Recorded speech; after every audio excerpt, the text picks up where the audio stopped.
Good morning, it's Ken Long from Tortoise Capital, looking at the day trading workshop. Here's a question from Daryl. Here's what I didn't do too well on. I feel after the first entry, I moved my stops to the halfway zone, not close enough to capture the majority of the move, not far enough to keep me in the trade. Limit gets me back in, but I exit at a scratch, as I didn't have a great plan for an exit. What did I miss here? The first thing I want to say is that this is a absolutely perfect dragon cross the RLXD, and this is an owl pattern. We have an unambiguous move down. That's condition 1. You have an RLCO outside the river, 2. 10 crosses the dragon, that's 3. The dragon is rolling up. The 30 is rolling up. Perfect entry in the pocket. Notice how that's kind of in the elbow. It takes the 3 or 4 bars of sideways movement or failure to fail further to cause the 30 to go down and roll up. So you see, if this first breach of the dragon with price would have been a premature entry, because this candle right here could very well have violated the southern hump of the dragon, and that would actually be a P1F, or a failure, where you get one leg down, it tries to rebound and fails. If this had failed further, so not much later than 1512, you'd be looking to get short with the expectation that this leg down, you're going to get another leg down here to 1490-ish. So the delay of sideways price action is what gives the 10 time to turn and cross the dragon, for the 30 to roll up, and for the dragon to roll up. So beautiful entry. So in this idea, we would think of the initial stop being below the RL10 or even at the Z-2. I don't mind this this stop right here. I think the 30, if you're going to be that close, the 30 is a pretty good stop. I love the re-entry.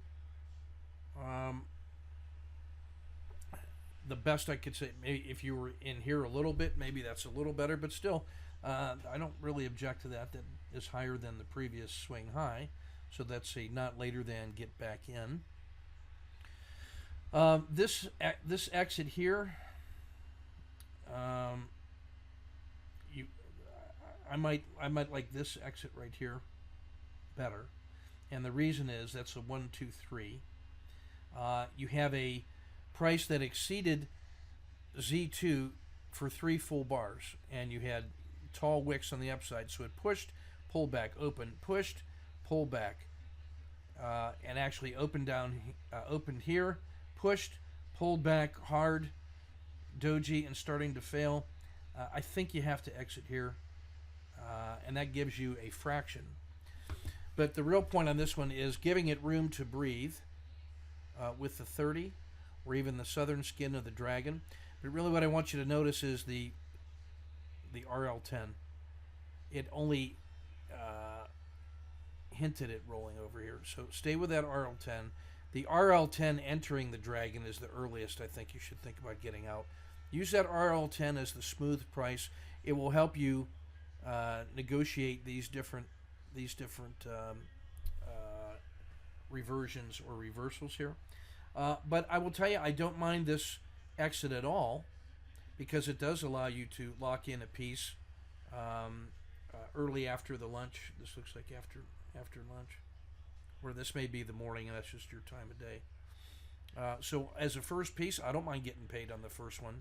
I like the re-entry. I don't mind the scratch. You come out of this trade with the positive. You're getting a scholarship to learn how to manage this trade. Here is, by the way, a pocket that has formed. It's not quite an owl yet because the 30 hasn't rolled over yet, but you can see very close, right around here, this is not an unreasonable short position right here, with a stop above the hump, entry here, looking at a minimum to test the southern hump, and if it fails through here, now you're going to get a nice second leg. So not a bad effort at all. I think this is a positive, and you're asking the right question. Ken Long from Tortoise Capital. Keep your wrist measured and powder dry.